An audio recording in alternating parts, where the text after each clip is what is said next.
Thank you everyone. Let's begin. तो हम लोग पढ़ रहे हैं जो बुक का नाम है द वे ऑफ इंटेग्रिटी। और ये जो बुक है ऑथर का नाम है मार्था बेक। सॉरी,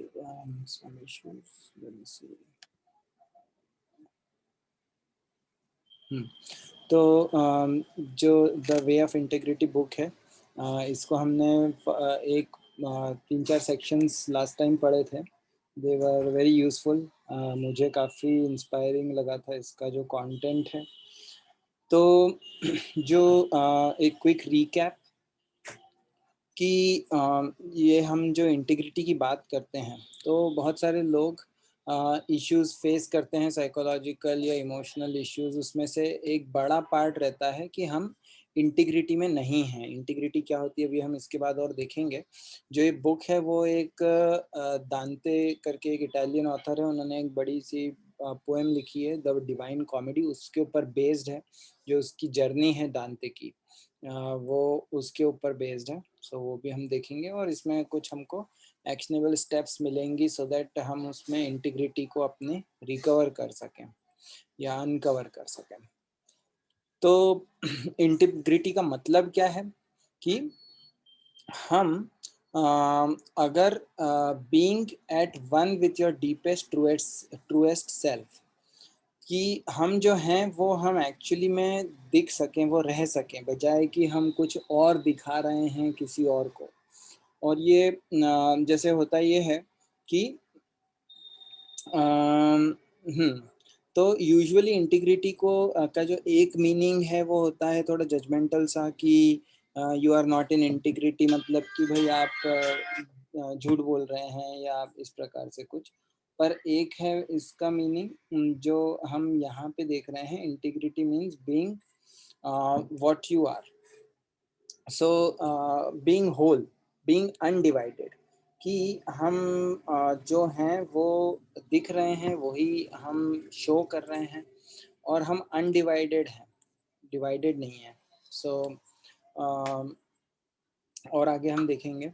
जैसे इन्होंने अच्छा एग्जांपल दिया था एक एरोप्लेन का, कि एक एरोप्लेन अच्छा तब वर्क करता है जब वो कंप्लीट होल है, उसका हर एक पार्ट प्रॉपर वर्क कर रहा है, तो वो एरोप्लेन ठीक से उड़ेगा और वो क्रैश नहीं करेगा, रुकेगा नहीं।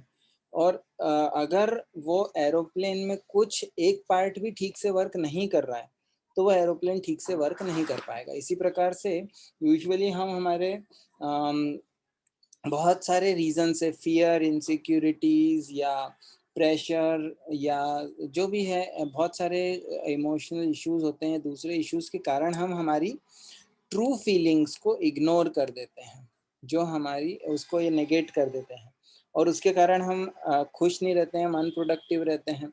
और फिर उसके कारण हम हमारे जो डीपेस्ट लेवल है अपने आप से कनेक्टेड नहीं रहते हैं। So we are not in out of sync, we are out of sync with ourselves, so we are out of integrity. इसका दूसरा ये बोल सकते हैं कि बॉडी, माइंड, हार्ट और सोल अगर वो सभी अलाइंड हैं, तो हम हमारे हर चीज को बहुत अच्छे से कर पाएंगे। हमारी रिलेशनशिप्स, हमारा work, everything we will be able to do nicely. पर अगर और हम we will feel enthusiasm, we will be kind of जैसे हम अपना बेस्ट एफर्ट डाल पाएंगे, we will be looking forward for life. पर अगर ऐसा नहीं है, हमारा बॉडी, माइंड, हार्ट और सोल अलाइंड नहीं है, तो हम ऐसा नहीं कर पाएंगे। हम लोग या तो दुखी रहेंगे, डिप्रेस्ड रहेंगे, हम अपना बेस्ट नहीं, हर चीज से बोर हो जाएंगे, हम we will not be able to maintain things, even normal life. Just one second.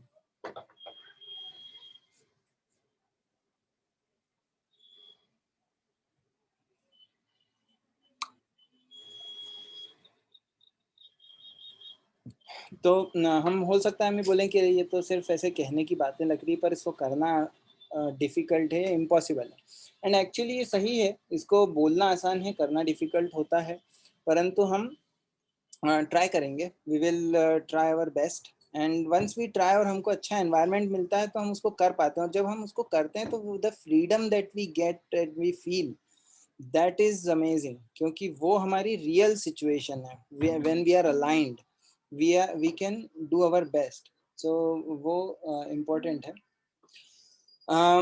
तो सबसे पहले यहाँ पे जब वो दांते की जर्नी जो है, जो उसमें डिवाइन कॉमेडी बुक में, तो उसमें सबसे पहले वो एक जंगल में जाते हैं. उस जंगल का वो रिप्रेजेंट कर रहा है कि हम लॉस्ट हैं, वो भटक गए हैं रास्ता, हमको पता नहीं कि कहाँ जाना है, कौन सा सही रास्ता है. और फिर हम इधर उधर घूम रहे हैं, हम गलतियां करते हैं, हमको कई जंगली जानवर मिलते हैं, या जो रिप्रेजेंट कर रहे हैं नीडीनेस को, पैनिक को, डिप्रेशन को, इनको रिप्रेजेंट कर रहे हैं. सो सबसे हमको एक्नॉलेज करना है कि हाँ, हमको रास्ता नहीं पता है, हम भटके हुए हैं, या हमको क्लैरिटी नहीं है कि हम क्या चाहते हैं हमारी लाइफ में, या हमारा जो पाथ है वो. अगर हम सबसे पहले होता है एक्सेप्टेंस, एक्सेप्टेंस के बाद फिर हम चीज़ों को चेंज कर सकते हैं. सो एक्सेप्टेंस का मतलब ये नहीं है कि जो भी चीज़ें चल रही हैं उसको वैसा ही चलने दो जीवन भर, अगर वो आइडियल नहीं है, हमको सपोर्टिव नहीं है.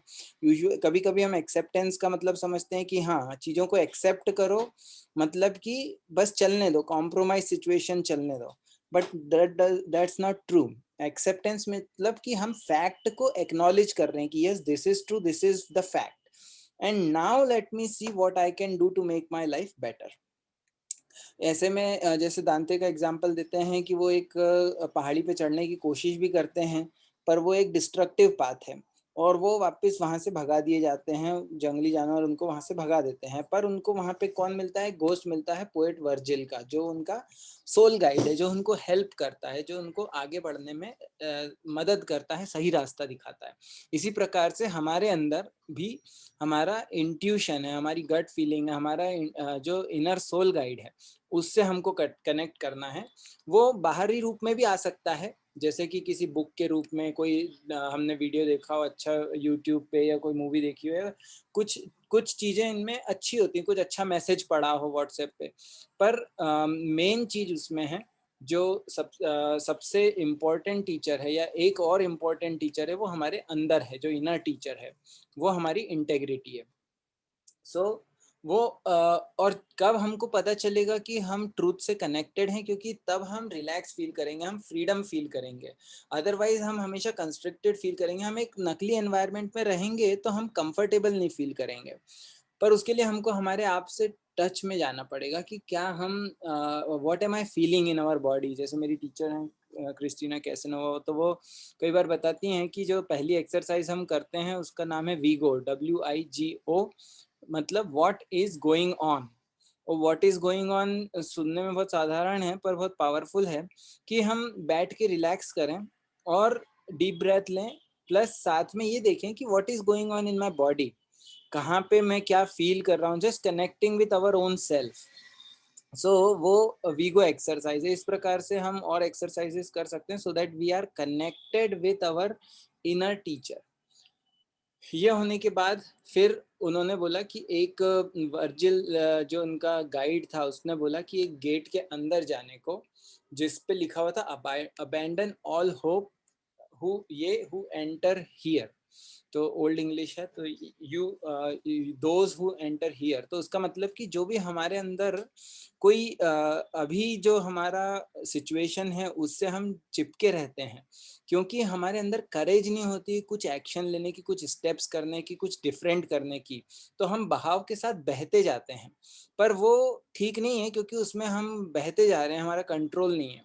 या जैसे हम बोलते हैं कि अगर हम किसी रथ में बैठे हुए हैं, आप आजकल तो रथ नहीं होते हैं, पर रथ का कार का एग्जाम्पल ले सकते हैं. कोई कार में बैठे हुए हैं और वो कार अपने आप चल रही है, या कोई ड्राइवर चला रहा है और वो हमारी बात ही नहीं सुन रहा, वो हमको इधर उधर कहीं लेके जा रहा है, तो हम कंफर्टेबल फील नहीं करेंगे. तो हमको सबसे पहले क्या, कंट्रोल अपने हाथ में लेना है, हमको एक्शन लेना है.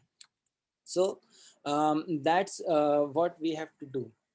दी सो इसको कैसे कर सकते हैं? इन्होंने जैसे एक चीज़ हमने लास्ट टाइम भी डिस्कस करी थी कि focusing your attention on the present moment, कि हम प्रेजेंट मोमेंट पे फोकस करें. जैसे मैंने ट्राई किया इस वीक में कि मैं कुछ खा रहा हूँ, तो मैं I am just focusing on the test. मैं आम खा रहा हूँ तो मैं आम का टेस्ट फील कर रहा हूँ, how it is sweet, how it is very tasty, कैसे वो मुझे मेरी बॉडी को नरिश कर रहा है. मैं पानी पी रहा हूँ तो मैं उसको, I am present in what ever I am doing. तो धीरे धीरे ये बहुत पावरफुल प्रैक्टिस है एक्चुअली, और उससे हम अपने आप को भी डिस्कवर कर पाएंगे कि हमारे अंदर क्या फियर्स हैं, क्या इनसिक्योरिटीज़ हैं, क्या इश्यूज हैं, मेरी क्या शॉर्टकमिंग्स हैं। हमको बाहर से किसी की ज़रूरत नहीं पड़ेगी, हमको खुद ही सारी चीज़ें पता चल जाएंगी। ऑफ कोर्स बाहर वाले भी हमको हेल्प कर सकते हैं, that is always helpful and useful, but we will be able to. और फिर जैसे इसमें है, अब यहाँ तक हमने कल पिछली बार पढ़ा था, इसके आगे का अब हम यहाँ पे पढ़ना चालू करेंगे। So let's see who would like to read यहाँ इन द इन्फर्नो से। May I? या go ahead. In the Inferno, identify the parts of you that are suffering and set them free. What is? As he passes through the gate, Dante enters into a hellish. What is this? Hellish एबिस, एबिस। abyss of sinners performing various punishments. This is the inferno. We all have an internal inferno, a place of psychological suffering which results from being split within ourselves. But suffering is optional. Pain comes from events, while suffering comes from the way you handle events. Popular psychology often claims that positive thoughts make you happy, while negative thoughts do the opposite. But a forced cheery statement, I love my job, can feel like a dagger to the heart.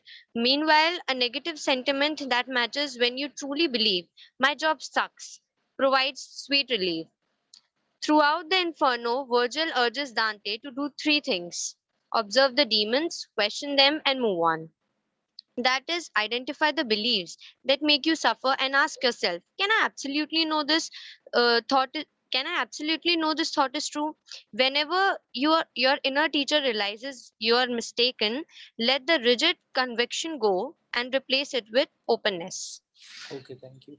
सो ये जो inferno है, ये क्योंकि एक ये Christian background है इनका, तो वो एक बता रहे हैं कि जो जिस जगह से जा रहे हैं वो एक हेलिश एबिस है। मतलब एबिस का मतलब एक गड्ढा है बहुत गहरा, जो जिसका कोई अंत ही नहीं है। तो उसमें से सिनर्स को, जो जो इनके हिसाब से जो पापी लोग होते हैं, जैसे हमारे इसमें भी कभी कभी डिस्क्रिप्शन आता है कि नर्क में किस प्रकार की यातनाएं मिलती हैं, तो वो उस प्रकार की जगह पे से जा रहे हैं जहाँ पे से कि कई कई प्रकार के अलग अलग लोग हैं जो पनिशमेंट्स को बेयर कर रहे हैं। उसका नाम इन्फर्नो है। तो हमारा भी एक इंटरनल इन्फर्नो है, मतलब एक प्लेस है जहाँ पे हम साइकोलॉजिकल सफ़र कर रहे हैं। और वो सफरिंग कहाँ से आ रही है? क्योंकि हम अगेन हमारी इंटीग्रिटी में नहीं है, हम स्प्लिट हैं विद इन आवर सेल्व्स। पर सफरिंग ऑप्शनल है। ऑप्शनल क्यों है? क्योंकि पेन आता है जब कोई इवेंट होती है। तो जैसे कि मान लो कि किसी का एक्सीडेंट हो गया, किसी की डेथ हो गई, किसी की तबीयत खराब हो गई, बहुत सारी इस प्रकार की इवेंट्स होती हैं जिन पे हमारा कंट्रोल नहीं होता, हम उसको स्टॉप नहीं कर सकते। तो हम इवेंट्स को कंट्रोल नहीं कर सकते, पर उस इवेंट में हम उसको कैसे हैंडल करेंगे, हमारा रिस्पॉन्स क्या होगा, ये हमारे कंट्रोल में रह सकता है।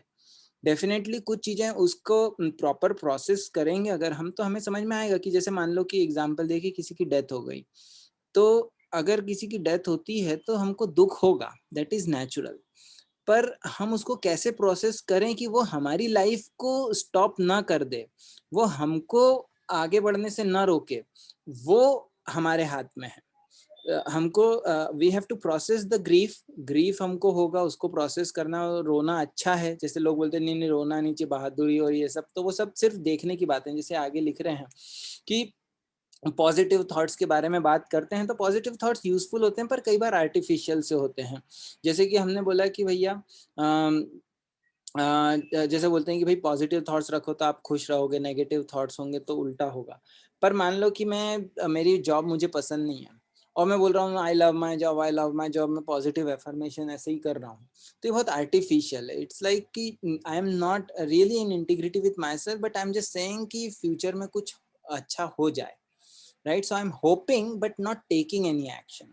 So what is best is we also say कि yes, we acknowledge the reality कि yes, जैसे इन्होंने आगे लिखा है कि एक जो हम वाकई में बिलीव करते हैं वैसा हम अगर स्टेटमेंट बोलेंगे कि my job sucks, I am in trouble, I am in a bad situation, तो हम उसको एक्नॉलेज कर रहे हैं फैक्ट को। हाँ, पर इम्पोर्टेंट ये है कि हम सिर्फ ऐसा नहीं कि हाँ हम फैक्ट्स को एक्नॉलेज कर रहे हैं, जो सच है वो बोल रहे हैं, और उसके बाद कुछ एक्शन नहीं लें। अगर वो रहेगा तो हम फिर उस बॉटमलेस पिट में, जो गड्ढा है या जो एबिस है, उसमें हम पड़े रहेंगे, उससे बाहर नहीं निकल पाएंगे। सो हमको उससे बाहर निकलने की कोशिश करनी है, हमको कुछ एक्शन लेना है।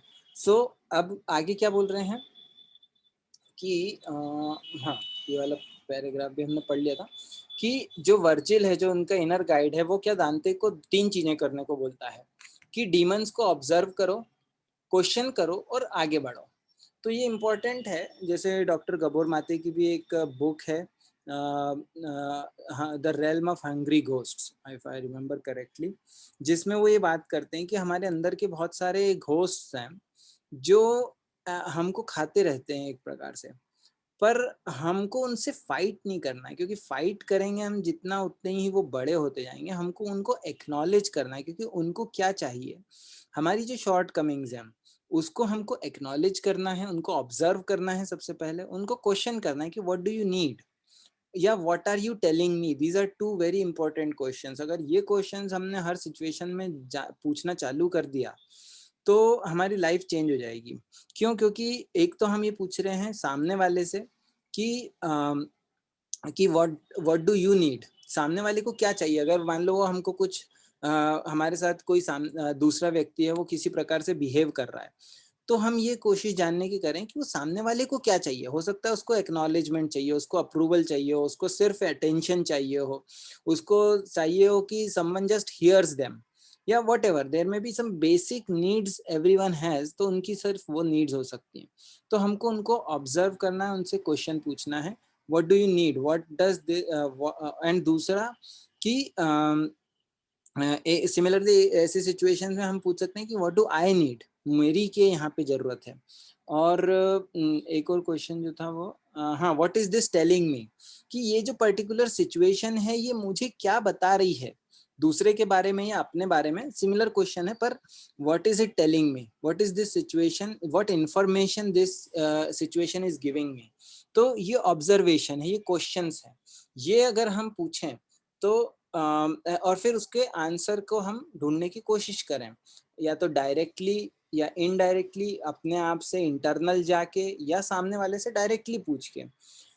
सो आगे ही बोले that is identify the beliefs, जो बिलीव्स हैं जो हमको सफर करवाते हैं, उन बिलीव्स को आइडेंटिफाई करना, मतलब उनको ऑब्जर्व करना, और उनसे क्वेश्चन करना कि क्या ये जो थॉट है वो वाकई में सही है, क्या मैं जो सोच रहा हूँ या मेरे जो ओपिनियंस हैं अपने खुद के बारे में या दूसरों के बारे में, क्या ये सही है।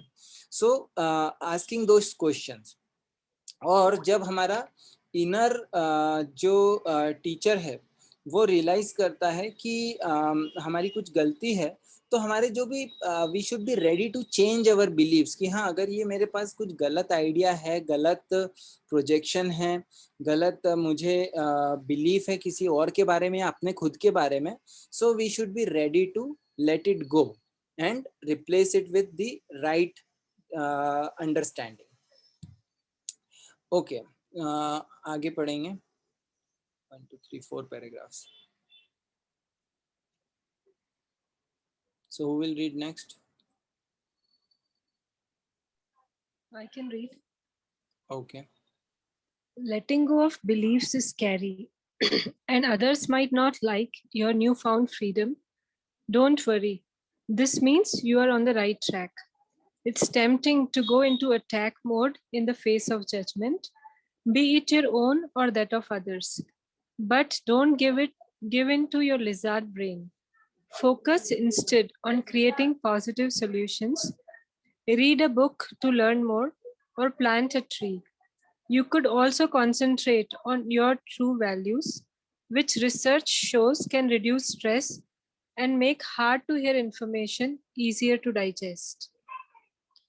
In the deepest circles of hell, Dante encounters the worst sinners of all, liars. Lying, like the tiny but deadly mosquito, is treacherous because it's so common and nearly invisible. All lies, whether well or ill intended, wreak havoc. For Dante, deception is like being frozen into ice. When you lie to yourself, nothing feels trustworthy because you are not trustworthy. Life becomes cold, lonely, and numb. At the bottom of at the bottom of the inferno, a giant monster, Lucifer, threshes at the center of a frozen lake. To Dante's horror, Virgil tells him to head toward it. They descend onto Lucifer's body and then down through the surface of the ice.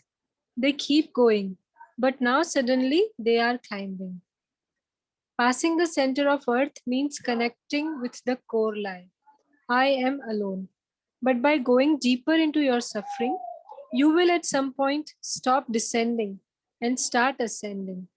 This is the end of self betrayal, the point at which you stop believing things onto yourself and accept that you are infinitely worthy, lovable, and loved.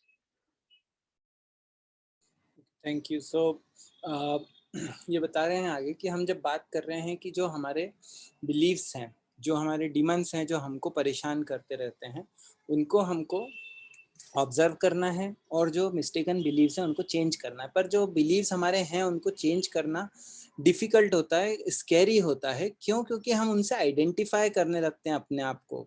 और अगर उन beliefs को छोड़ना, it is almost like death, क्योंकि it's like letting go of your identity. जो हमने कई सालों में या कई प्रॉबेबली जन्मों में हमारी आइडेंटिटी बनाई है, उसको छोड़ने की बात कर रहे हैं हम.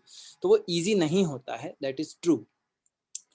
और उसको कठिन बनाने के लिए और दूसरे लोग होते हैं, क्योंकि दूसरे लोगों को पसंद नहीं आता है जब हम हमारी आइडेंटिटी या ट्रू आइडेंटिटी को एस्टेब्लिश करने की कोशिश करते हैं. जब हम हमारी इंटेग्रिटी में आने की कोशिश करते हैं तो दूसरे लोगों को फियर होता है. क्यों? क्योंकि उनको लगता है कि यार ये व्यक्ति अभी तक तो अच्छा था, अभी क्या हो गया, इसको एकदम से क्यों बदल गया. जैसे मान लो कि जीवन भर हम हमारे पेरेंट्स की बात सुनते आए हैं, उन्होंने जो बोला हमने किया, और भले ही हमारे इंटेग्रिटी में नहीं था फिर भी किया. ये सारी थोड़े प्रिंसिपल्स को प्रॉपरली अप्लाई करना जरूरी है, क्योंकि इसका मतलब ये नहीं कि हम एकदम से रिबेलियस बन जाएं या उनको डिसरिस्पेक्ट करना चालू करें. हमने बात करी है कि रिस्पेक्ट बहुत इंपॉर्टेंट प्रिंसिपल है, पर हम बात कर रहे हैं जो कोर चीज़ें हैं जिनसे हम एग्री नहीं करते, पर अगर वो हमें करनी पड़े तो हम क्या करते थे पहले कि हम हाँ बोल देते थे, भले ही हम ना बोलना चाहते थे, हम बस यस यस करते रहते थे. और जैसे ही आपको ये समझ में आया कि नहीं, अब मुझे अपनी इंटेग्रिटी में वर्क करना है, so we start saying no, या हमने कुछ बोलना चालू किया, तो सामने वाले को लगा कि यार ये तो बड़ा अच्छा बच्चा था अभी तक, या ये बहुत अच्छा व्यक्ति था, अभी एकदम से क्या हो गया इसको, ये एकदम से ऐसे बिहेव करने लग गया, तो मतलब इसमें कुछ गड़बड़ है, कुछ गलत हो रहा है. क्यों? क्योंकि उनको उनके हिसाब से चीज़ें नहीं हो रही हैं. तो वो जो फ्रीडम है वो दूसरों को बॉदर करता है. पर जैसे ये लिख रहे हैं कि don't worry, this means you are on the right track. हम सही रास्ते पे जा रहे हैं, क्योंकि जब हम सही रास्ते पे जाएंगे तो कई लोगों को वो प्रॉब्लम देगा, क्योंकि वो उनके हिसाब से नहीं है. और कई बार क्या होगा, जैसे इन्होंने लिखा है, it's tempting to go into attack mode in the face of judgment. अब जब हमको दूसरे जज कर रहे हैं या हम खुद को जज कर रहे हैं, तो कई बार हम अटैक मोड में चले जाते हैं. अटैक मोड मतलब कि हम उनको अटैक करने लगते हैं. परंतु हमको हमारा जो ब्रेन है उसके उस माइंड हम कई बार यूज़ करते हैं कि हमारा माइंड बहुत ट्रिकी होता है, तो उसके जो बोल सकते हैं जाल में नहीं फंसना है. We have to be very careful when we go on any path. We have to walk carefully and be aware कि क्या चैलेंजेस आ सकते हैं, जो अप्स एंड डाउन्स आएंगे. तो ये बोल रहे हैं फोकस किस पे करना है, पॉजिटिव सॉल्यूशंस पे, कि व्हाट विल एक्चुअली नरिश मी. जैसे इन्होंने बहुत अच्छे एग्जांपल्स दिए, एक बुक पढ़ें हम जो हमको कुछ और सिखाए, अच्छा सिखाए, कुछ अच्छे वीडियोस देखें, कुछ अच्छी चीज़ें देखें, हम कुछ क्रिएटिव करें, कुछ हम प्लांट करें, ट्री, नेचर से कनेक्ट करें, क्योंकि nature is very healing and it also puts us in touch with life. क्योंकि नेचर में लाइफ है. जो हम आर्टिफिशियल ज़िंदगी जी रहे हैं, जैसे फ़ोन्स हैं या दूसरी चीज़ें हैं, गैजेट्स हैं, टेक्नोलॉजी है, इसमें लाइफ नहीं है. They are dead things. Life comes from life. So we have to be in touch with nature, means we have to be in touch with life. When we can really enjoy कि एक पत्ती नहीं उगरी है तो हम उसको enjoy कर सकें, that means we are in touch with life and nature. तो वो करें. हम अपनी ट्रू वैल्यूज पे कंसंट्रेट करें, क्योंकि जो रिसर्च बता रही है कि उससे हमारा स्ट्रेस कम होता है और जो मुश्किल चीज़ें होती हैं उनको हम समझ पाते हैं। जैसे कि एक बहुत बेसिक ट्रूथ है कि we all are going to die, या everything, most of the things जो एक्सटर्नल चीज़ें हैं वो टेम्पररी होती हैं, कुछ भी परमानेंट नहीं है इस भौतिक जगत में। सिर्फ एक सोल और हमारा जो संबंध है भगवान के साथ वो परमानेंट है, उसको छोड़ के कुछ भी परमानेंट नहीं है, सब कुछ टेम्पररी है। तो ये फैक्ट है, ये जब हमको समझ में आएगा तो फिर चीज़ों को छोड़ना, चीज़ों को चेंज करना आसान हो जाएगा, क्योंकि हम इतने अटैच्ड होते हैं कि कोई भी चीज़ को चेंज करने में हमको लगता है कि हम खत्म ही हो जाएंगे, हम जी ही नहीं पाएंगे। But that's not true, the life moves on. हम कुछ भी कर लें, लाइफ हमेशा चलती रहेगी। हमको लग सकता है कि बहुत कठिन सिचुएशन है, सब कुछ खत्म हो गया, but no, life keeps moving. तो अभी आगे बता रहे हैं डीपेस्ट सर्कल्स ऑफ जो हेल के हैं उसमें क्या होता है। दांते को सिनर्स मिलते हैं, उसमें से एक है लायर्स, लाइंग। तो ये हमारे इंटरनल स्टेट्स हैं, एक प्रकार से मेटाफर्स यूज कर रहे हैं। तो लायर कौन है? लायर, तो ये एक छोटे से एग्जाम्पल दे रहे हैं एक मच्छर का। तो एक मच्छर छोटा होता है पर कई बार वो व्यक्ति को मार देता है, मलेरिया, या इससे बहुत सारी people die because of malaria, या मॉस्किटोज के कारण जो बहुत सारी ऐसे डिजीजेस हो जाती हैं। तो ये जो क्यों वो जो झूठ है, और स्पेशली झूठ जो हम खुद से बोल रहे हैं, वो क्यों अच्छा नहीं है? क्योंकि वो इतना कॉमन है और वो ऑलमोस्ट इनविजिबल है, वो हमको दिखता नहीं है, हम उसको देख नहीं पाते। तो वो इसलिए बहुत खतरनाक शत्रु है। ऐसा बोलते हैं कि अगर हमको हमारा शत्रु के बारे में इंफॉर्मेशन है, तो ऐसी एक फेमस सेइंग है, मेरे को एग्जैक्ट याद नहीं है, पर बोलते हैं कि एक अननोन मित्र से ज्यादा अच्छा एक नोन शत्रु है। मतलब एक अननोन फ्रेंड से ज्यादा अच्छा एक नोन एनिमी है, क्योंकि हमको एटलीस्ट पता है कि वो है हमारा एनिमी, वो हमारे हम उसकी कमजोरियां जानते हैं, हम उसकी स्ट्रेंथ्स जानते हैं। और जिसके बारे में हम नहीं जानते हैं वो सामने से मित्र लग सकता है, but that is more dangerous. So जैसे ये बोल रहे हैं, ऑल लाइज वेदर वेल और इल इंटेंडेड रैक हैवक। जो लाइज हैं वो हमारी जिंदगी में उत्पात लेके आते हैं। For Dante deception is like being frozen into ice. Deception जो होता है वो is like being frozen into ice, ice में फ्रोजन होने के समान है। क्यों? क्योंकि when you lie to your, और फिर उसके आगे बता रहे हैं कि फ्रोजन जब हम होते हैं, एक प्रकार से अगर हम आइस में फ्रीज हो जाए तो क्या होगा? हम मूव नहीं कर पाएंगे, हम कुछ फील नहीं कर पाएंगे। It's worse than death. तो when you lie to yourself, nothing feels trustworthy because you are not trustworthy। हम खुद को ट्रस्ट नहीं कर सकते तो हम दूसरों को भी ट्रस्ट नहीं कर पाएंगे, क्योंकि हम खुद से झूठ बोल रहे हैं। जैसे हमने कई बार बात करी है कि जब हमको हाँ बोलना होता है या ना, जब हमको ना बोलना होता है तो हम हाँ बोल रहे हैं। तो हम दूसरे से नहीं झूठ बोल रहे हैं, हम खुद से भी झूठ बोल रहे हैं। सो लाइफ क्या होती है? Life becomes cold, lonely and numb. Life बहुत ठंडी हो जाती है, उसमें कोई एनर्जी नहीं रहती है। And we observe that many times in our own life और अदर्स लाइफ। तो ये है एक लायर्स के ऊपर उन्होंने, या lying when we lie to ourselves and to others.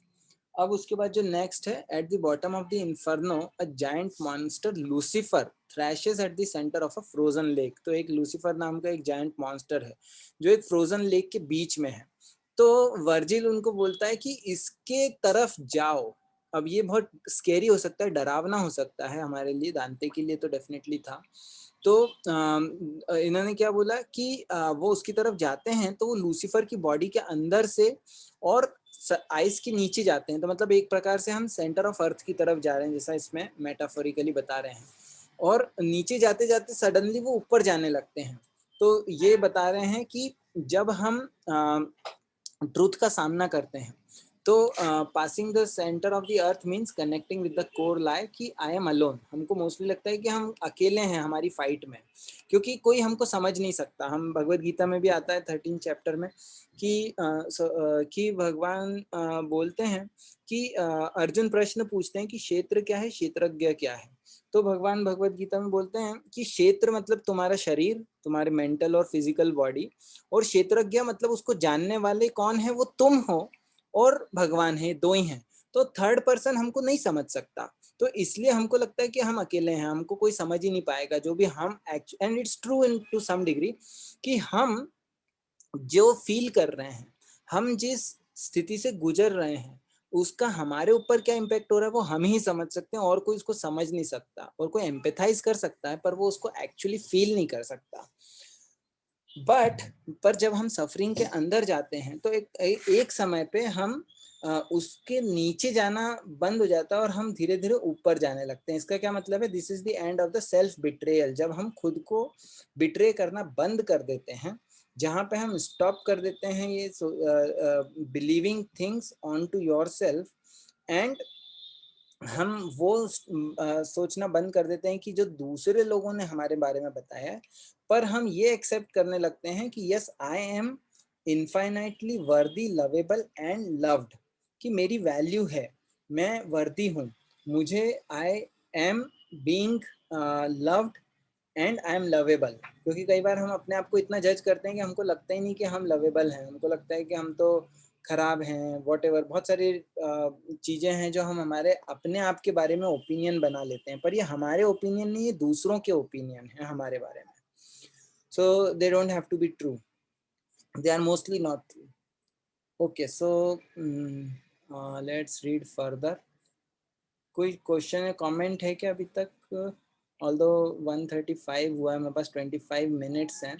I am hoping हमारे पास एक सेक्शन है, दो सेक्शन है, so दो sections हैं। I think we can cover it and finish this book today. It's a very very inspiring book. So let's see who will like to read further. जिसने अभी तक नहीं पढ़ा, Chandrika, Manish.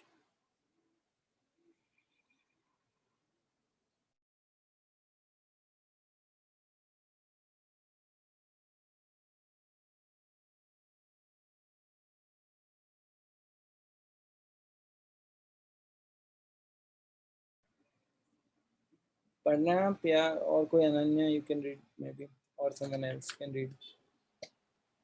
Okay, so may I? Sure. To pass through purgatory, align your external behavior with your newfound inner truth. Dante and Virgil emerged from the inferno at daybreak. So we came forth and again beheld the stars.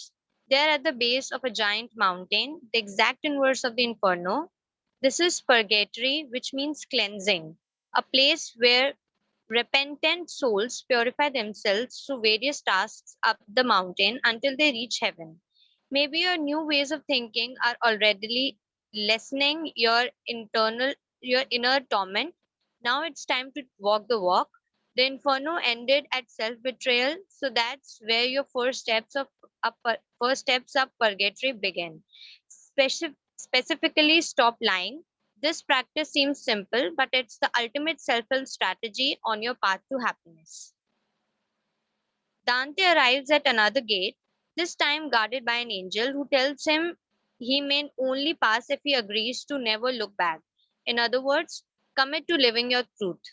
Begin shifting not just your thoughts, but every word and action to align with integrity. This could mean you stop laughing at a at a co-worker's crude jokes, or as the author did, leave the Mormon church and come out as gay. As you approach a fundamental shift in your identity, you may find you miss your old life. Give yourself time and space to mourn and then forge ahead. Okay, thank you, Ananya. So अब ये बता रहे हैं आगे की जो journey है। तो अभी हम एक डेमन के अंदर से पास किया और हम एक प्रकार से सेंटर ऑफ द अर्थ से तक गए, नीचे नीचे, और फिर वापस ऊपर आए। तो अब वो इन्फर्नो से बाहर निकल गए, मतलब वो जो गड्ढा था उससे बाहर निकले, और फिर उनको अब तारे दिख रहे हैं। तो और वो कहाँ पे हैं? एक बेस पे हैं, एक जायंट माउंटेन के नीचे खड़े हैं, जो कि इन्फर्नो का उल्टा है, क्योंकि इन्फर्नो मतलब गड्ढा बड़ा सा, और ये अब एक बहुत बड़ी पहाड़ी के नीचे खड़े हुए हैं। और इसका नाम है परगेटरी। परगेटरी का मतलब होता है क्लिंस करना। तो क्लिनसिंग का मतलब क्या है कि जो हमने पास्ट में किया है उसको हम उससे ऊपर उठ सकें, उसको हम रिपेंट करके, जैसे इसमें जो क्लिनजिंग का मतलब कि हमने कुछ गलतियां करी पास्ट में, तो उसकी हम गलतियों को एक्सेप्ट करके, उसको रिपेंट करके उससे और फिर हम आगे बढ़ें ताकि हम हेवन तक पहुंच सकें। ये इनके हिसाब से वो जो परगेटरी है वो हमको हेवन तक लेके जाएगी। और इस बीच मतलब हमारा प्यूरिफिकेशन हो रहा है, हमारा शुद्धिकरण हो रहा है, हम जो हमने गलतियां करी उनको सुधार रहे हैं। और तो हमारे जो न्यू वेज हैं थिंकिंग के, तो हो सकता है कि उससे, क्योंकि अब हम डिफरेंटली सोच रहे हैं, एटलीस्ट अवेयरनेस हमारी बढ़ रही है अपने आप के बारे में, दूसरों के बारे में, तो हो सकता है कि हमारे अंदर जो उथल पुथल चलती रहती है वो थोड़ी सी शांत हो रही हो। परंतु अब हमको उसको एक्चुअली करना है। करना क्या है, क्योंकि इन्फर्नो में क्या खत्म हुआ था, सेल्फ बिट्रेयल। और यही हमारी पहली कदम है। पहला कदम जो हम ले सकते हैं वो क्या है, स्टॉप लाइंग। हमको झूठ बोलना बंद करना है। तो कोई बोल सकता है कि तो छोटी सी स्टेप है, मतलब बहुत सिंपल सी प्रैक्टिस है, पर ये बहुत बड़ी स्टेप है, क्योंकि it's the ultimate self help strategy on your path to happiness. अभी इसके बाद आगे और पढ़ते हैं। तो दांते एक दूसरे गेट पे आते हैं जहाँ पे एक एंजल है। वो उसको ही बोलती कि आप अंदर तभी जा सकते हैं जब आप पीछे मुड़ के नहीं देखेंगे कभी भी, अगर आप ये प्रॉमिस करें तो। और उसका मतलब क्या है कि हम कमिट कर रहे हैं कि हम अपना जो ट्रूथ है, we will live our truth and begin shifting not just your thoughts. सिर्फ हमारे हमारे विचारों को नहीं बदलना है, हमको हमारे वर्ड्स जो हम बोल रहे हैं और हमारे एक्शंस उनको भी बदलना है, टू अलाइन विद इंटेग्रिटी, कि वो जो हमारी इंटेग्रिटी से अलाइंड है, हमारी वैल्यूज से अलाइंड है, जो हम फील कर रहे हैं वो हम बोल पाए, वो हमको कमिट करना है। मेरी टीचर ने एक बार बताया था कि उन्होंने उनका ये मतलब उन्होंने एग्जैक्टली यही वर्ड्स बोले थे कि उनकी लाइफ में एक बार उन्होंने ये डिसाइड करा, जब उनको ये रियलाइज हुआ कि I will be true to my self, और जब उन्होंने वो कमिटमेंट बनाया तो उसके बाद उनकी लाइफ चेंज हो गई। That's how where the life changing begins, कि we have to commit that I will be true to my self. और जैसे अब छोटा बच्चा होता है तो वो जब चलना सीखता है तो क्या होता है, कई बार गिरता है, पर वो प्रैक्टिस छोड़ता नहीं है, वो कोशिश करता रहता है, और उसके पेरेंट्स भी एनकरेज करते हैं कि नहीं चलो, क्योंकि उन्हें पता है कि वो चल पाएगा, वो कैपेसिटी हमारे अंदर है। तो जब हम गलतियां करके और गिर जाते हैं, हमने मान लो कमिट किया कि we will always tell the truth to ourselves, we will always be truthful, तो हो सकता है कि हम नहीं कर पाए, हम गिर जाएं, हम एक कदम आगे लें और दो कदम पीछे लें। परंतु जब हम प्रैक्टिस करते रहेंगे, हमारे अंदर वो कैपेसिटी है, तो हम वो कर पाएंगे। Eventually we will be able to do that. So we have to keep working on ourselves, we have to keep doing this. जैसे ये एक एग्जांपल के लिए बता रहे हैं कि जब अलाइनिंग विद इंटेग्रिटी, मतलब कि कभी होता है कि किसी कोई कोवर्कर है, उसने कोई गंदा सा जोक मारा, पर हम हंस सिर्फ इसलिए देते हैं कि सामने वाले को बुरा नहीं लगे। पर अब क्या है, जब हम इंटेग्रिटी में हैं तो हम हंसेंगे नहीं, क्योंकि वो बकवास सा जोक है, तो जरूरी नहीं है, हमको अच्छा नहीं लगा तो हम नहीं हंसेंगे, और बल्कि हम ये बोल सकते हैं कि यार ये जोक अच्छा नहीं था, या दिस वाज हर्टफुल, पर हम एक्चुअली उसको एक्सप्रेस करेंगे। We will be in alignment with our integrity. या जैसे ऑथर ने बोला कि जैसे ऑथर ने किया कि जो ये ऑथर है मार्था बेक, उसने जो मॉर्मन चर्च था उसको छोड़ दिया, क्योंकि वो एक पर्टिकुलर बिलीफ था जिससे वो अलाइंड थे। तो उन्होंने उसको छोड़ के एंड कम आउट एज गे, जो उनकी जो भी स्वभाव था वो उसको उन्होंने एक्सेप्ट किया कि this is what I am. So as you approach a fundamental shift, ये हमारी आइडेंटिटी में एक फंडामेंटल शिफ्ट है। तो हम हमारी पुरानी लाइफ जिसको हम बहुत यूज टू हो जाते हैं उसको छोड़ के हम आगे बढ़ रहे हैं। तो वो कई बार पेनफुल होता है, या हम उसको मिस करते हैं, भले ही वो ट्रबलसम हो कई बार, क्योंकि बोलते हैं कि we are attach to our suffering.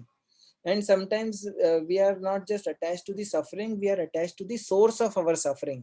हमको पता है कि ये हमारी सफरिंग का सोर्स है, ये व्यक्ति या ये सिचुएशन, पर हम उसी से अटैच रहते हैं, तो हम उसी में काम करते रहते हैं, हम उसको बदलने का सोच भी नहीं सकते. कई बार जैसे ये भी आता है कि जो सॉरी मैं कुछ बोलने वाला था. एनीवेज, तो give yourself time and space to mourn and then forge ahead.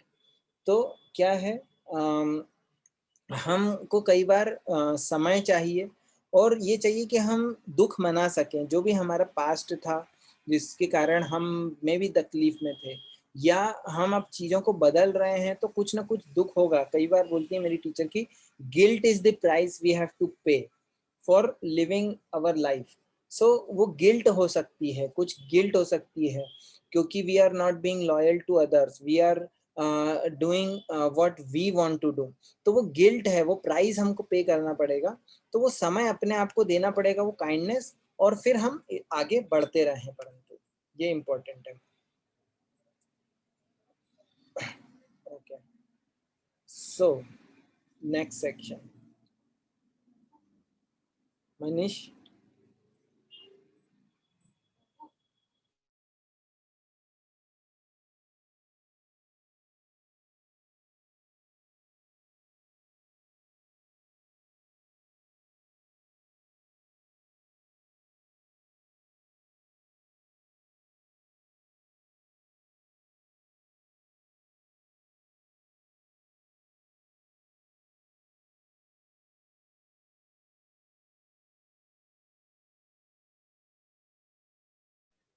Okay, maybe I'll read a little bit. Next, learn to deal with violent people and aspects of yourself. Reacting to injustice and hatred with injustice and compassion is difficult. So it's crucial to acknowledge that you are always capable of choosing your responses. तो next हमको क्या सीखना है कि हमको violent people से कैसे deal करना है, कैसे हमको, एंड जो हमारे खुद के ऐसे एस्पेक्ट्स हैं दूसरों के और अपने जो वायलेंट हैं उनसे कैसे डील करना. तो reacting to injustice is difficult. कि कई बार हमारे साथ इनजस्टिस होता है पर हम उसमें रिएक्ट नहीं कर पाते हैं. या फिर हमको and hatred with justice and compassion is difficult.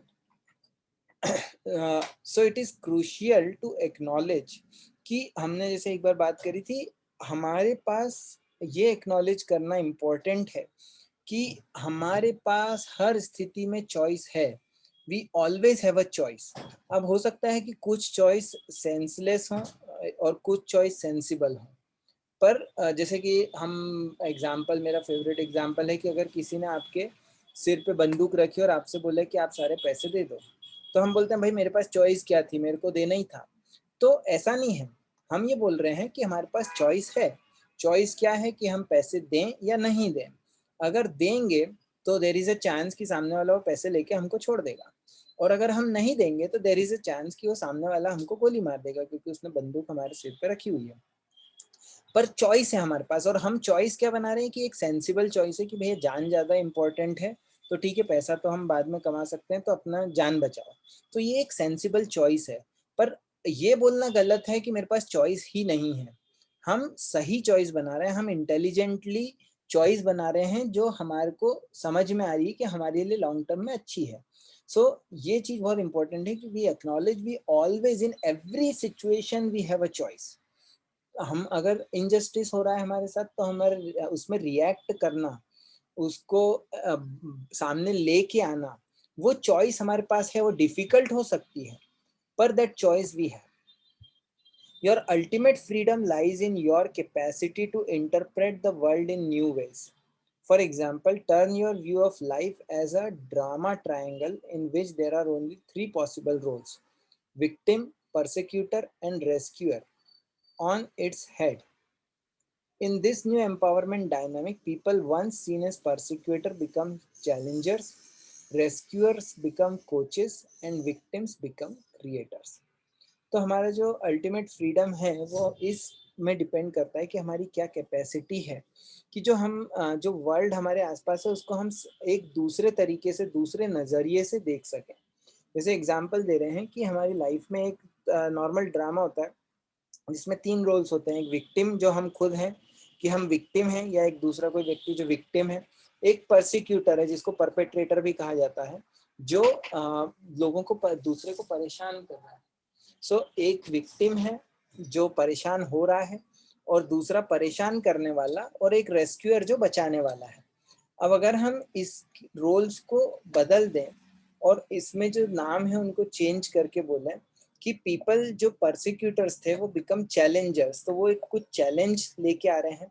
Rescuers become coaches, तो जो रेस्क्यू कर रहा है वो व्यक्ति एक्चुअली में हमको वो कोच है जो हमको रास्ता दिखा रहा है, गाइड है जो हमको हेल्प कर रहा है। और विक्टिम्स बिकम क्रिएटर्स, तो जो विक्टिम है वो एक्चुअली क्रिएट कर रहा है, कुछ नया क्रिएट कर रहा है। तो हाँ, हमारा व्यू बदल देंगे। हमारे व्यू में अब हम विक्टिम नहीं रहेंगे, वी कैन बिकम क्रिएटर, कि अब मुझे कुछ नया करना है, नया बनाना है, तो मैं कैसे कर सकता हूँ। At this stage you know what you truly know, feel what you truly feel, say what you truly mean, and are trying to do what you truly want. तो इस स्टेज में जब हम ये अभी एक प्रकार से अब हम जो सीख रहे हैं और प्रैक्टिस कर रहे हैं, तो उसका मतलब क्या है कि हमको पता है जो हमें पता होना चाहिए, हम जो फील कर रहे हैं उसको हम फील कर रहे हैं, हम एक्नॉलेज कर रहे हैं कि ये मेरी फीलिंग है। हम वो बोल रहे हैं जो वास्तविकता में हम मीन कर रहे हैं। नहीं तो जैसे क्या, कई बार हम लोगों से मिलते हैं, बोलते हैं अरे आप महान हैं, आप बहुत बढ़िया हैं, आप ये हैं वो हैं, तो हम बोलने के लिए बोल रहे हैं, हम एक प्रकार से फ्लैटर कर रहे हैं, लोगों को सिर्फ बड़ा चढ़ा के बता रहे हैं, क्योंकि एक्चुअली हम फील नहीं करते, पर सिर्फ उनको दिखाने के लिए। पर अगर ऐसा नहीं होगा, जब हम इंटेग्रिटी में होंगे, तो हम क्या बोलेंगे कि सॉरी बट ये आपने किया था या ये करा था तो दिस हर्ट मी। तो हम ये बोलने के बजाय कि जो एक्सेप्टेबल है या जो एक्सपेक्टेड है, जो वो उसके बजाय हम ट्रूथ बोलेंगे। And are trying to do what you truly want, कि हम वो करने की कोशिश करेंगे जो हम वास्तविकता में करना चाहते हैं। Research shows that the more you repeat an action, the more you wire it into your neural circuits. हम जो भी चीज करते हैं बार बार, वो हमारे न्यूरल सर्किट्स में हार्ड वायर हो जाती है। ये रिसर्च है। जैसे अगर एग्जांपल लें हम कि साइकिल चलाते हैं, तो साइकिल चलाते हैं तो हमको थोड़ा बहुत बहुत ध्यान रखना पड़ता है कि अच्छा ऐसा करो, इधर पे ये साइकिल चलाना या कार चलाना है, तो उसमें हमको स्टीयरिंग भी संभालना है, क्लच दबाना है, ब्रेक दबाना है, गियर चेंज करना है, एक्सेलरेटर दबाना है, 4-5 चीज़ें होती हैं। तो जो नया व्यक्ति सीखता है ना, उसके लिए बहुत डिफिकल्ट होता है कि यार ये, क्योंकि हमारी आदत नहीं रहती। पर धीरे धीरे वो क्या है, मसल मेमोरी बन जाती है, उसको बॉडी की मेमोरी बोलते हैं, जो हमारे माइंड की मेमोरी से ज़्यादा पावरफुल है। और फिर व्यक्ति जब कार चलाने लगता है और एक्सपर्ट हो जाता है, तो उसको सोचना नहीं पड़ता है, वो अपने आप चलती जाती है गाड़ी एक प्रकार से। उसको उसको माइंड नहीं लगाना पड़ता कि अच्छा मेरे को गियर चेंज करना, मेरे को एक्सेलरेटर दबाना है, मेरे को ब्रेक दबाना है। वो हमारी बॉडी की मेमोरी में चला जाता है, न्यूरल सर्किट्स में। सो जब हम किसी चीज को बार बार करते हैं, to change socialized behavior pattern that don't ring true to you, perform DIY brain surgery by deliberately choosing and repeating new actions. You will begin to see that practice makes permanent. तो वो बोल रहे हैं कि कभी हमारी जो socialised behaviour patterns होती हैं, जो हम जिसको वाकई में हम नहीं करना चाहते पर करते रहते हैं, क्यों? क्योंकि दूसरे हमसे चाहते हैं। तो अगर ऐसी स्थिति में हो, तो हमको क्या करना है, अपनी खुद की ब्रेन सर्जरी करनी है। वो कैसे? बाय डेलिबरेटली चूजिंग, हमको वो चॉइसेस बनानी है नई, और कुछ न्यू एक्शंस, डिफरेंट एक्शंस करने हैं, और उसको बार बार रिपीट करना है। और जब हम उसको करेंगे बार बार धीरे धीरे, तो जैसे यूजुअली क्या बोलते हैं, प्रैक्टिस मेक्स यू परफेक्ट, तो यहाँ पे उसको चेंज करके बोल रहे हैं प्रैक्टिस मेक्स परमानेंट। कि जब हम किसी चीज को प्रैक्टिस करते हैं, तो जरूरी नहीं कि हम परफेक्ट बने, पर वो चीजें परमानेंट हो जाएंगी, वो हमारे अंदर इनग्रेन हो जाएंगी, वो धीरे धीरे हमारा रियल नेचर बन जाएगा। अभी जो हमको आर्टिफिशियल लग सकता है, वो हमको हमारा जो ट्रू नेचर है वो वापस आ जाएगा। और जो अभी हम आर्टिफिशियली जी रहे हैं, वो उसको हम छोड़ पाएंगे। rather than try to pull off one grandiose gesture, move toward your ideal life through a series of 1-degree terms. By continually spending a little more time on things you love and a little less time on things you don't, you will slowly but surely align with your inner integrity. तो ये बहुत powerful है. ये बोल रहे हैं कि हमको एक बहुत बड़ा टर्न एक साथ नहीं लेना है कि एकदम से पूरा सब कुछ बदल देना है, सब एकदम से पूरा जीवन ही चेंज हो जाए और एकदम हंगामा करके और बहुत कुछ करना है.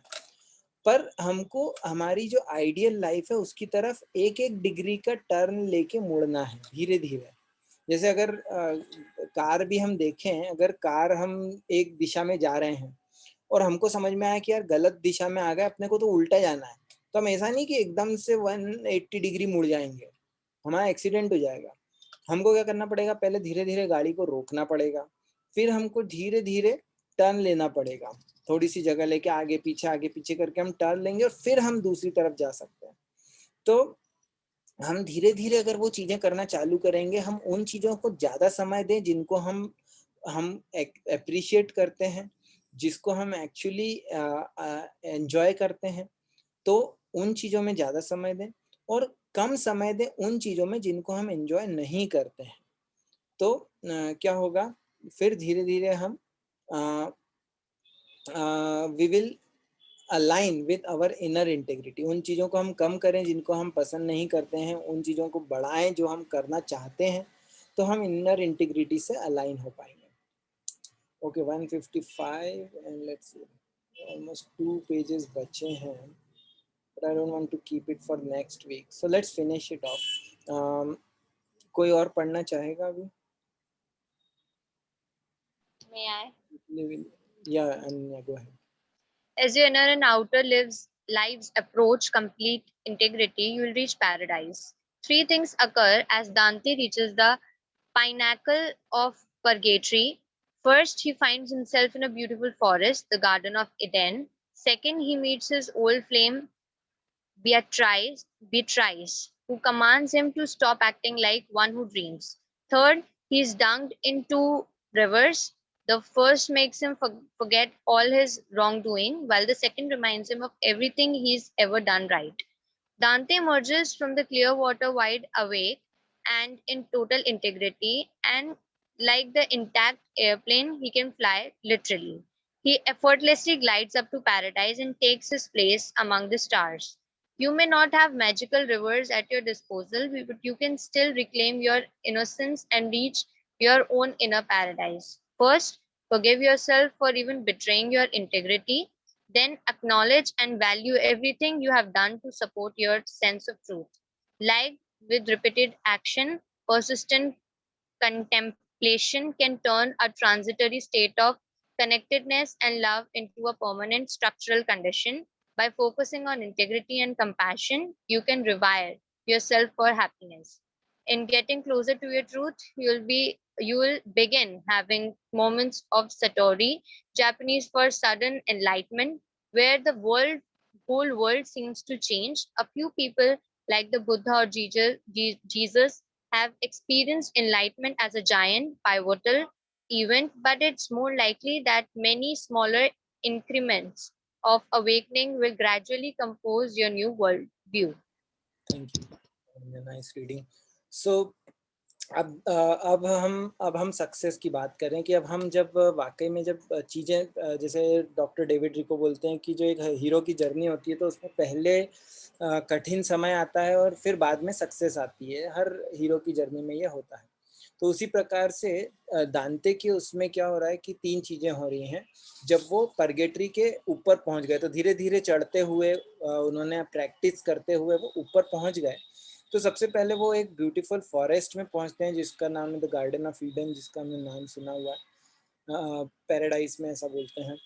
खैर वहाँ पे भी हैं, हमारे स्क्रिप्चर्स में भी इसी प्रकार से आता है.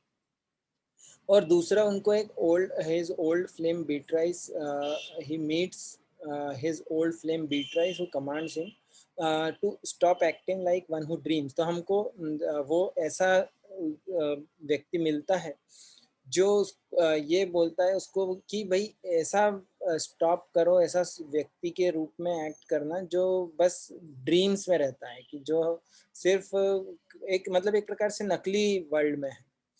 और थर्ड, ये तीसरा सबसे इम्पोर्टेंट है कि वो उसको 2 नदियों में डुबोया जाता है। पहली जिसमें कि उसने जो भी गलतियां करी थी पास्ट में उसको भूल जाता है, और दूसरी नदी में जो वो नहाता है तो उसको याद आ जाती हैं वो सारी चीजें जो उनने कभी भी सही करी हैं। तो इस जब वो नदी से बाहर निकलते हैं तो वो पूरी तरीके से एक प्रकार से साफ है और टोटल इंटीग्रिटी में है अपनी। और जिस प्रकार से एग्जाम्पल दिया था कि एक इनर जो एयरप्लेन है, अगर उसका हर पुर्जा हर वो ठीक से काम कर रहा है मशीन, तो वो बहुत अच्छे तरीके से फ्लाई कर पाएगा। तो उसी प्रकार से दांते भी लिटरली फ्लाई कर पा रहे हैं, और वो एफर्टलेसली वो हेवन की तरफ, पैराडाइज की तरफ जा रहे हैं, और उनकी जो जगह है स्टार्स के बीच में वो ले लेते हैं।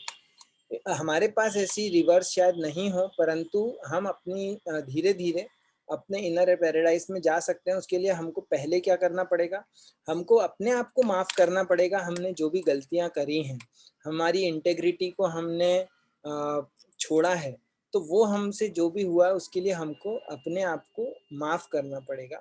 दैट्स द फर्स्ट थिंग, पहली रिवर जिसमें हमको नहाना है। और दूसरी रिवर कौन सी है, जो जिसमें नहाने से हमको एक्नॉलेज करना पड़ेगा कि और वैल्यू करना पड़ेगा एनीथिंग जो हमने अपने सेंस ऑफ ट्रूथ को सपोर्ट करने के लिए जो एक्शंस लिए हैं उसको हम एक्नॉलेज करें। So these are again actionable things that we have to do. तो जब हम रिपीटेड एक्शन करते हैं, उसी प्रकार से जो परसिस्टेंट कंटेम्पलेशन होता है, हम जब सेम चीज को सोचते हैं बार बार, तो वो हमारी एक स्टेट ऑफ कनेक्टेडनेस में कन्वर्ट हो जाता है। और love into a permanent structural connected transitory state of, जो एक छोटा सा स्टेट है कनेक्टेडनेस और लव का, जो कभी होता है कभी नहीं होता है, वो धीरे धीरे किस में बदल जाता है, एक परमानेंट स्ट्रक्चरल कंडीशन में। जैसे हमारे मसल मेमोरी की बात करी तो वो हमारा एक बिहेवियर, हमारा लाइफ जीने का तरीका बन जाएगा। जब हम इंटेग्रिटी और कंपैशन के ऊपर फोकस करेंगे तो हम हैप्पीनेस को चूज कर पाएंगे, या हम एक्चुअली हैप्पी रह पाएंगे जीवन भर। और जब हम इस ट्रूथ के क्लोज आ रहे हैं तो बीच बीच में हो सकता है कि हमारे कुछ ऐसे मोमेंट्स आए जब हमको कुछ सडन एनलाइटनमेंट होगा, जहाँ पे हमको लगेगा कि दुनिया बदल रही है, अब कुछ डिफरेंट हो रहा है हमारी लाइफ में। कुछ लोगों के जीवन में, जैसे इन्होंने एग्जाम्पल दिया बुद्ध का या जीसस का, या तो उनके जीवन में क्या होता है कि एकदम एक ऐसी इवेंट आई और पूरा उनका जीवन बदल गया। हमारे जीवन में ऐसा जरूरी नहीं कि हो। हमारे जीवन में मोस्टली क्या होगा, छोटे छोटे अवेकनिंग्स आएंगे, स्मॉल इंक्रीमेंट्स ऑफ अवेकनिंग, और धीरे धीरे हम अपना एक नया दुनिया में प्रवेश कर पाएंगे। तो हमको ये नहीं सोचना है कि एक दिन में सब कुछ बदलना है, पर हमको कंसिस्टेंट एक्शन लेना है to change things so that we can reach our destination. So one more page and then we'll be done.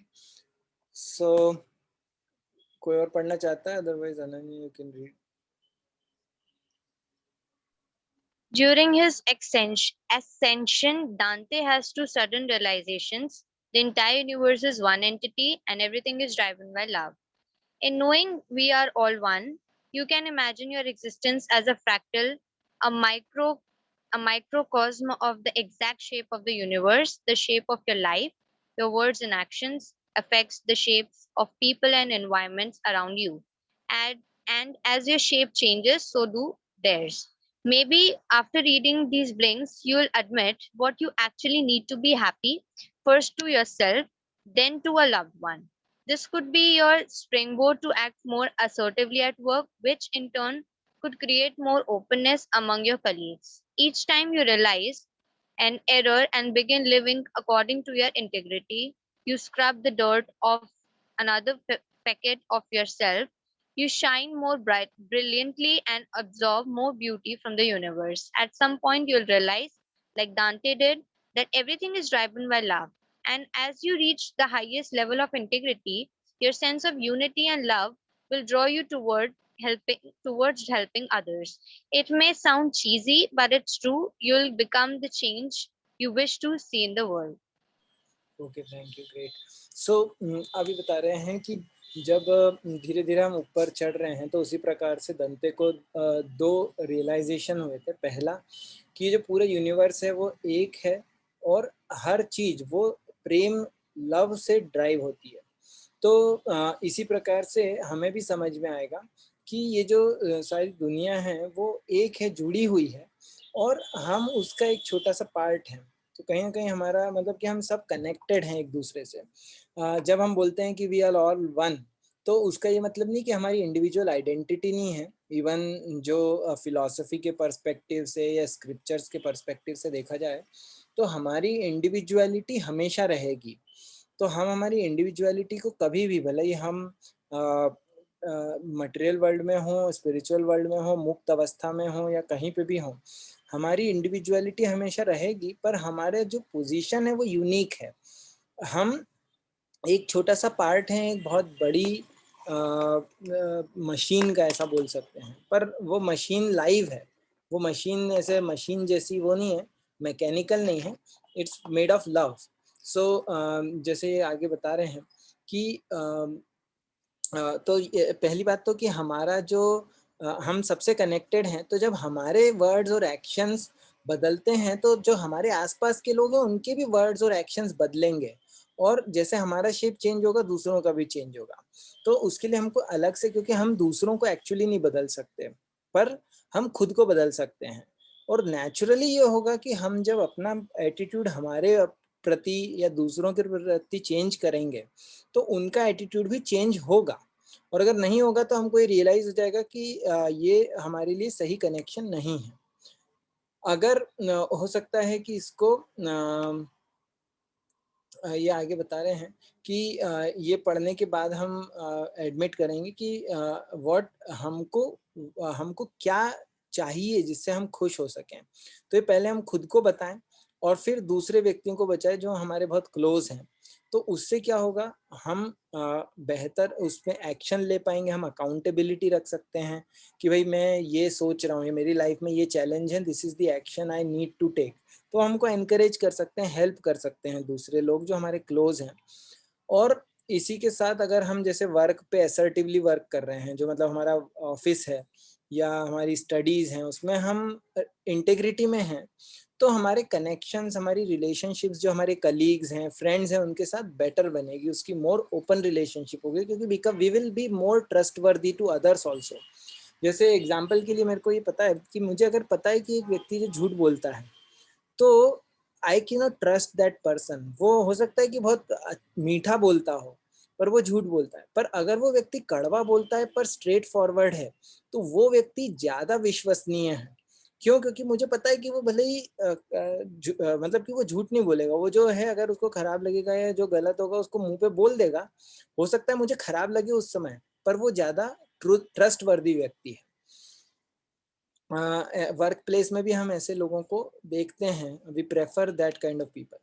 सो कभी भी हम कुछ एक एरर, अगर कभी हमने कुछ गलती करी उसको हम सही करते हैं तो हम धीरे धीरे हमारी इंटीग्रिटी में रहने लगेंगे, और हम उस प्रकार से जब भी ऐसा करेंगे कि हम अपनी इंटीग्रिटी में रह रहे हैं तो एक प्रकार से हम हमारे जो ऊपर धूल जमी थी उसको हम धीरे धीरे साफ करते जा रहे हैं, तो हम ज्यादा ब्रिलियंटली शाइन करने लगेंगे और यूनिवर्स से और ज्यादा ब्यूटी एब्जॉर्ब करेंगे। मतलब we will be more beautiful, not just physically but as a being, as a person we will become more and more beautiful physically also.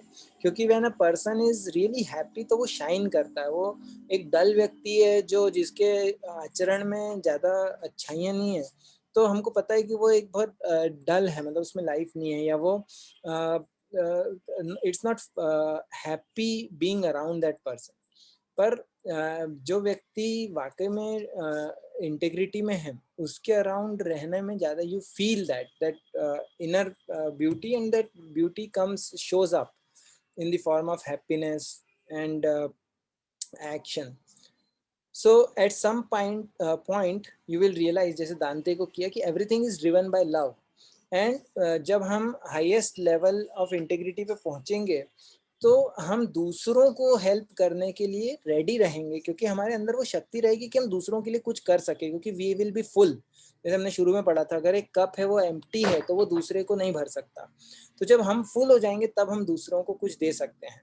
तो जैसे ये बता रहे हैं, एक बहुत क्लिश है, क्लिश मतलब ये ऐसा बोलते हैं कि ऐसा बस बोलने के लिए कई बार बोल देते हैं, you will become the change, you become the change you wish to see in the world. ये एक फेमस कोट है, सेइंग है, पर एक्चुअली ऐसा हो जाएगा। ऐसा नहीं कि सिर्फ ये बोलने के लिए कोट है या एक बस कह रहे हैं, पर वास्तविकता में हो जाएगा कि जो हम दुनिया में देखना चाहते हैं वो हम बन जाएंगे, और वो हम बन के और दुनिया को बदल पाएंगे।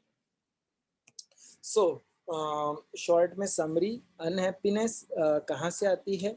जब हम सोशल नॉर्म्स को अडॉप्ट करने के लिए ऐसे काम करते हैं, ऐसे बिलीव्स को एक्वायर करते हैं जो हमारे ट्रू नेचर से अलाइन नहीं करती हैं। उसका उल्टा क्या है? उसको सही करने के लिए कि हम इंटेग्रिटी कल्टीवेट करें और रीअलाइन करें हमारे जो भी बीइंग्स के सारे एस्पेक्ट हैं, बीइंग है हमारी, तो माइंड, बॉडी, हार्ट, सोल, इन सबको अलाइन करें, जिसके कारण हम then we will be able to reach happy space, जिसको पैराडाइज बोल रहे हैं।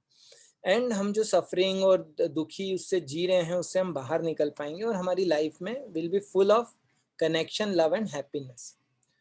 और एक्शनेबल एडवाइस में एक है, do an integrity cleanse, lying and keeping secrets.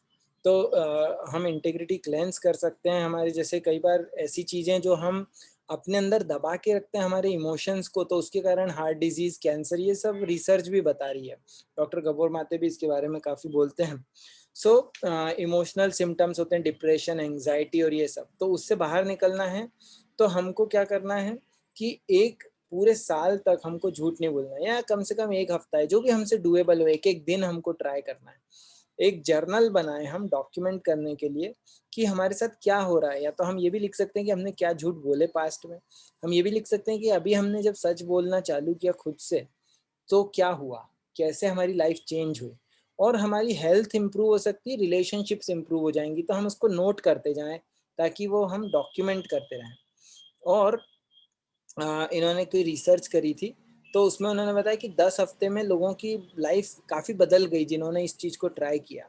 और अगर हम कहीं हमको झूठ बोलना ही पड़े, क्योंकि हम जैसे कई बार गिरते हैं, जब चलना सीखते हैं तो गिर जाते हैं, पर स्टॉप नहीं करें। हम जो हमने कमिटमेंट बनाया है उसको कंटिन्यू करें, फॉरगिव करें अपने आप को, रिकमिट करें to not lying until the challenge is over. So ये एक हम प्रैक्टिस कर सकते हैं। May will put that in the group so that we can follow this. So 211, thank you very much for patiently listening and participating.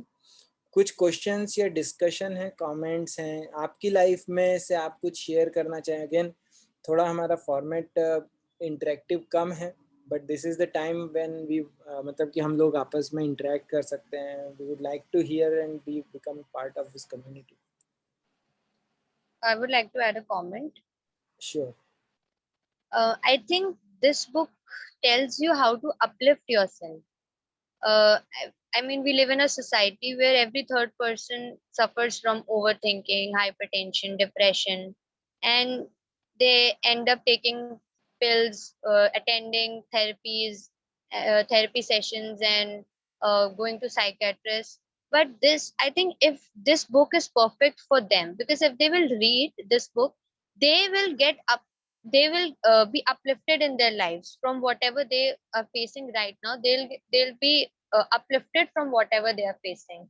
Secondly, I would like to say that the students who are at a stage of choosing career in their life, they should definitely read this book, because this book tells you how to be true to yourself. And if the students are not true to themselves, then they'll not be able to make a good choice in their life, and they would be regretting it in future. And I really relate this book with a poem by one of my favorite poets, Robert Frost, which is The Road Not Taken. That book seems to rolled out the moral that life is a continuous journey full of divergence, and every now and then the important thing is to move on. So if you are integral, if you are true to yourself, then only you'll be able to make a good choice in your life. So yeah, I relate this book with that poem a lot. And yeah, it's a very inspiring, encouraging and uplifting book for me. Okay, Ananya, thank you for sharing. It was very well said. So you're very good at expressing, so I'll encourage you to do that more often. So definitely career जो choose कर रहे हैं उनके लिए बहुत important है, क्योंकि एक अगर हम गलत चॉइस बनाते हैं तो वो लाइफ भर हम रिग्रेट कर सकते हैं. And I have my own experiences in the past in different areas also, कि वो कैसे हमको मतलब कि we have to be careful in making choices and being in integrity with ourselves. But जो फर्स्ट कमेंट था मुझे एग्जैक्टली पूरा क्लियर नहीं हुआ. आई फील कि ये बुक सभी के लिए है, कोई स्पेसिफिक लोगों के लिए नहीं, क्योंकि कई बार हमें लगता है कि हम जो कर रहे हैं वो इंटीग्रिटी में है, but we may not be even aware. So I feel the book is for Yeah, I agree. Exactly. I and जो लास्ट में आपने बोला कि ये जो मैंने सुना है उसके बारे में, पर मैंने कभी पढ़ी नहीं है. So maybe if you can send me a link, I'll be happy to read that. Yeah, sure. I would. Road not taken. Okay. Any other comment or question, discussion?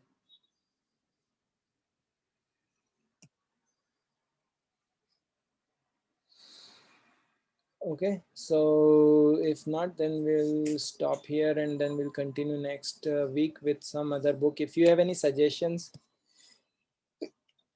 sorry. अगर if you have any suggestions या कुछ comment या कुछ आपका recommendations हो तो आप मुझे भेज सकते हैं, so we can cover those topics in the future. Thank you very much. Bye. Thank you, sir.